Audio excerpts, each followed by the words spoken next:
If you've ever said to yourself, I know what to do, but I just don't do it, this episode's gonna be for you. Because it's not that you don't know what to do, it's that you're believing your first thought. And your first thought is almost always automatic. It's fast, it's emotional, it is rehearsed. But the people who are actually making change in their lives, they're not eliminating the first thought, they're changing their second one. And today I'm gonna teach you exactly how to do that using brain science and a tool that I teach my clients called thought stacking. The biggest early momentum that you'll ever make with changing your life and reprogramming your mind and stepping into the new identity is having an awareness around the thoughts that you're currently thinking. And the easiest way to pay attention to the thoughts that you're thinking is through something called a thought download. I learned this from my coach. And here's how you do it.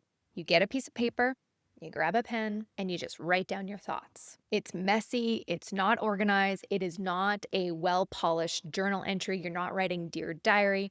You're not monitoring your thoughts that are coming in your head and choosing what to put down on paper and what not to put down on paper. Okay, so you're just getting everything out. Don't judge yourself. For me, it looks like a to-do list mixed with self-judgment, mixed with frustration towards family members, friends, or my kids, my hopes, my dreams, and then just other random thoughts. I don't judge myself, I just write it all down. The important thing to remember when you're doing this is that you are not every thought that you think. And that's gonna remove so much of the judgment that you might have after you look at this piece of paper and it has all of these maybe judgmental and terrible thoughts that you have about yourself or about other people. And what this piece of paper will do is it will expose what's going on underneath the surface. Because if you're constantly blaming other people for how you feel, that page will show you the exact thought that is creating that experience for you. It will show you the exact sentence that's going on in your mind that is creating that emotion. Okay, that is the awareness that we are after. Now, here's where people start to feel overwhelmed. You begin to realize that your thoughts are creating your emotions, right? And your emotions are how you experience your life in this world. And then you think, wait, do I have to monitor 60,000 thoughts a day? Do I have to monitor every single one of these thoughts in my life that are happening unconsciously for me? And the answer is no. But you do need to start monitoring the ones that are causing you to have negative actions, the actions that you aren't happy with, the behavior that you have that you aren't proud of. It's important to notice what thoughts are creating those actions for you. And this is where neuroscience supports everything that we're talking about because your brain has a built-in negativity bias. It always scans for what's wrong, what's a threat. It scans for inconvenience. So the lower part of your brain, the amygdala, it's designed for survival, not for peace, not for your goals for identity change. It wants what's familiar, what is proven, and what is efficient. And remember, it doesn't care whether or not the identity that you keep rehearsing is powerful and is in line with the best life that you want for yourself. It doesn't care about that. It's impartial to whether it's limiting or empowering. It just wants what's tried and true, what is predictable. So let me give you a real example of how this all ties in. Yesterday I was working and all three of my daughters were at school and I got a phone call that one of my daughters forgot her science fair project at home. That required me to stop what I was doing and drive to the school. I was annoyed. And when I got there, my tone was off. I told my daughter how she inconvenienced me. And I didn't show her very much grace at all. Now, some people would agree with me and they would say, yeah, well, that's frustrating. You had to stop what you were doing and go drive to school and bring her her project. That's a frustrating situation. But that is not a fact. That is a thought. That is a frustrating situation, is just a thought. There are parents that would experience that same phone call and feel compassion or patience or even gratitude for the opportunity to teach responsibility or to be a hero of the situation. So after the fact, when I was thinking about how I didn't show up the way that I wanted to there, I asked myself, what was I thinking? The thought was, I don't have time for this. That thought made me feel annoyed.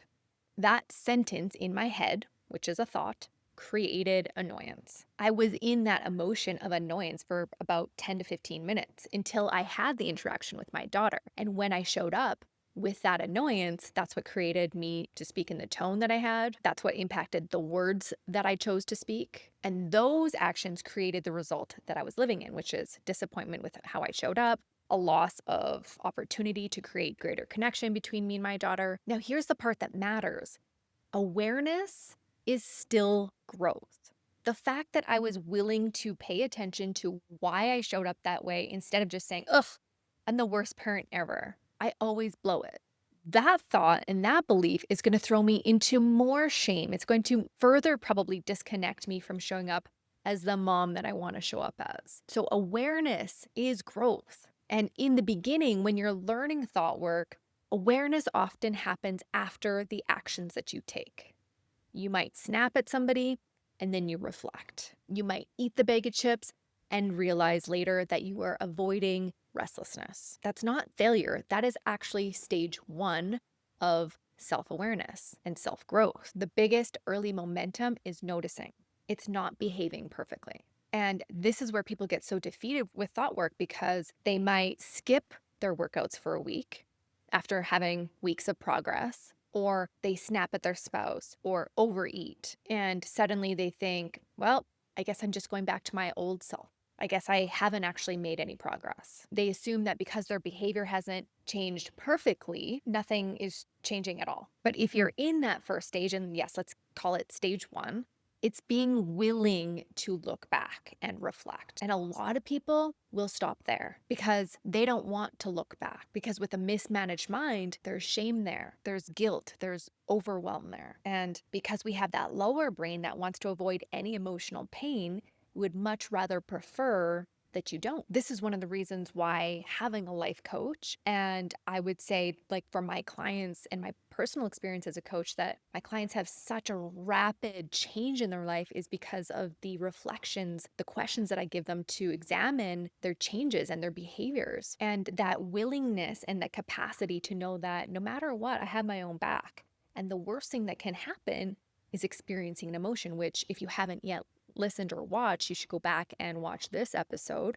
Feel better now, because I teach you, and this is a truth, there is no emotion that can harm you. There's no emotion that can overtake you. Emotions are meant to be felt. When you learn that you can handle any emotion, even just feeling disappointed and guilt, there's so much power on the other side, right? When I was reflecting on how I treated my daughter, I was feeling a little regretful and a little bit of disappointment, but it was knowing that, oh my gosh, it was a thought that created that annoyance for me. And it is this feeling of guilt that's coming from this thought.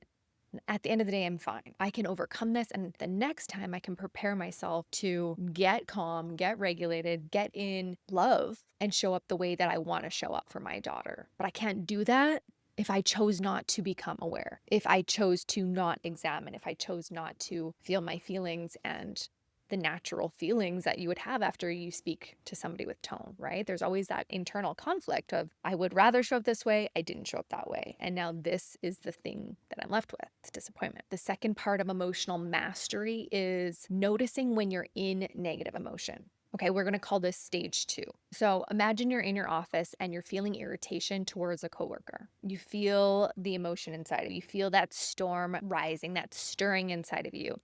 And just before you're about to walk into somebody else's office and gossip about that coworker, you pause and you say to yourself, I am irritated. That right there is massive growth. And neuroscience confirms this. Research has recently shown that the same part of your brain that processes fear, that fight or flight part of your brain, the amygdala, lights up when there is an emotion of fear.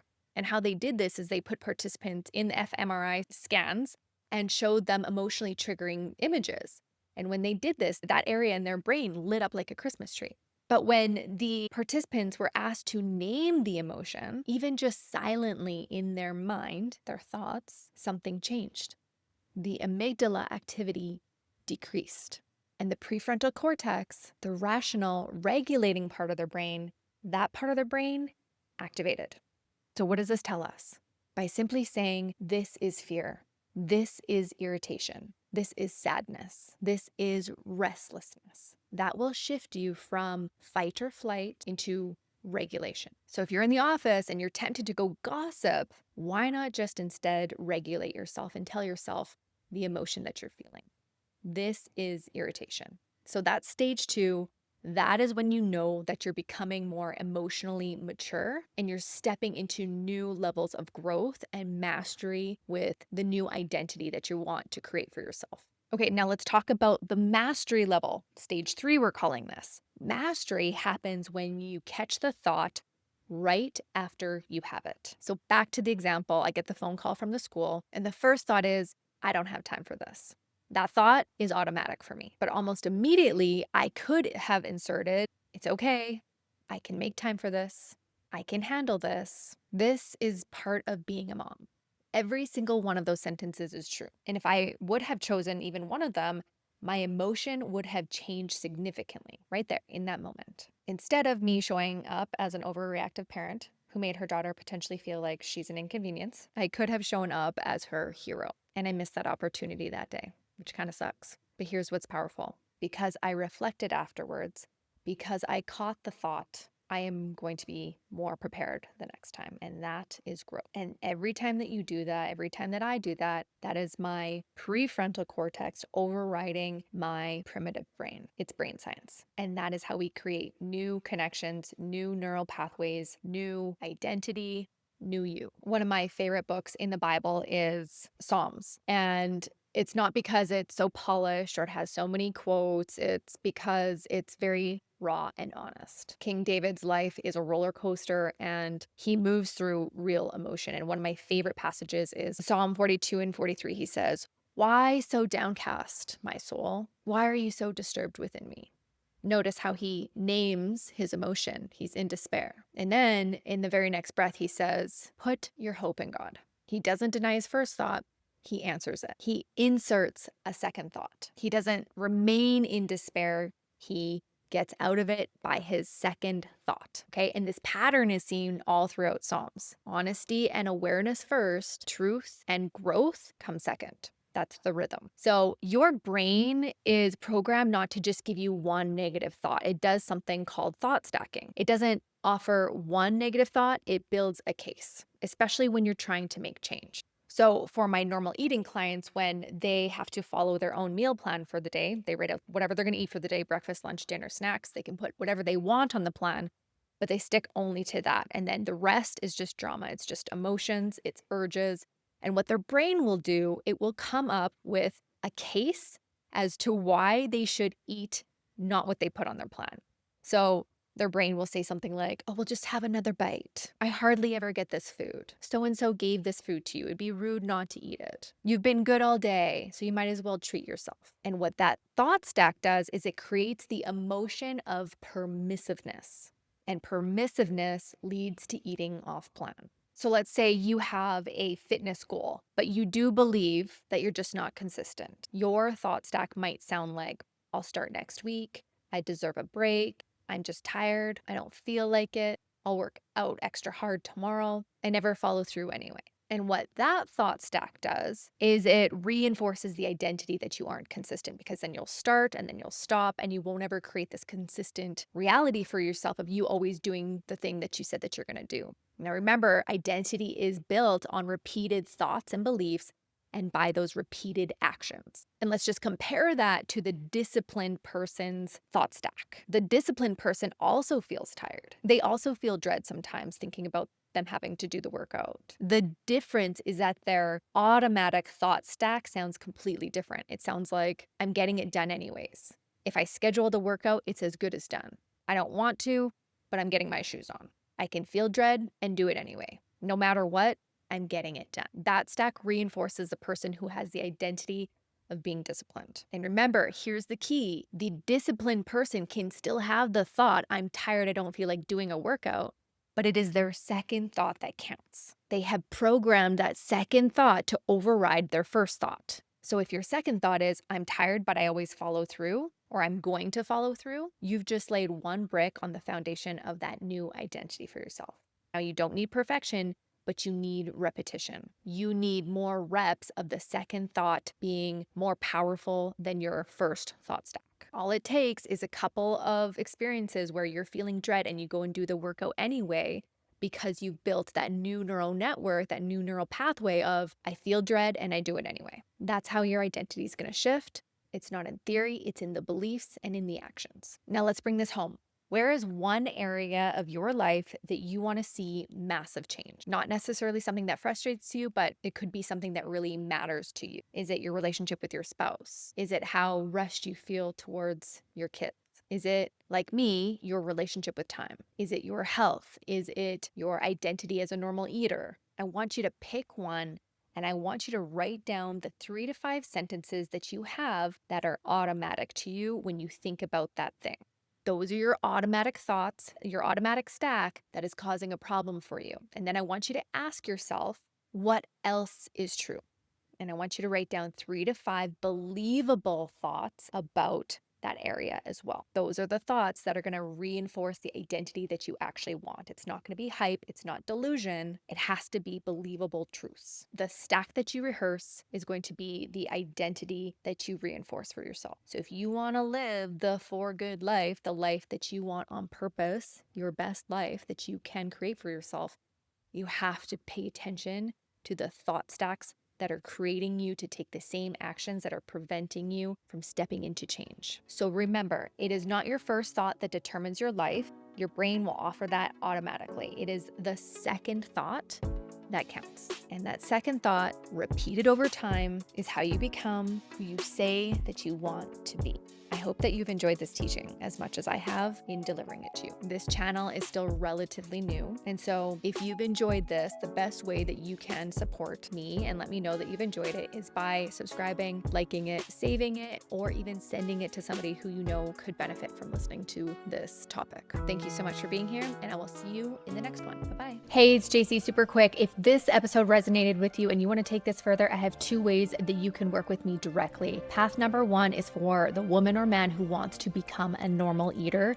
You're going to work with me for 10 weeks, and by the end of those 10 weeks, you will be the normal eater that you've always desired to be. The second path is my 10-week For Good Life Accelerator. This is for you if you want to up-level every area of your life, build emotional capacity, strengthen follow-through, and develop real self-trust so that you wake up every single day doing the thing that you know that you want to do so that you can build the life that you've always been meant to create. Both programs are going to help you tap into your potential so that you can live the For Good life, the life without so much unnecessary suffering, and a life lived on purpose. And if you're not ready for weekly coaching or to accelerate your progress, I've attached 2 free trainings in the show notes. The first teaches my For Good method, the 2 steps to normal eating, and the second teaches you how to manage your mind in real time while you're feeling discomfort. And for ongoing teaching, emotional mastery, mind management, intentional living, and how to get out of your own way, join me here on YouTube weekly, hit subscribe, and I will see you on the next episode.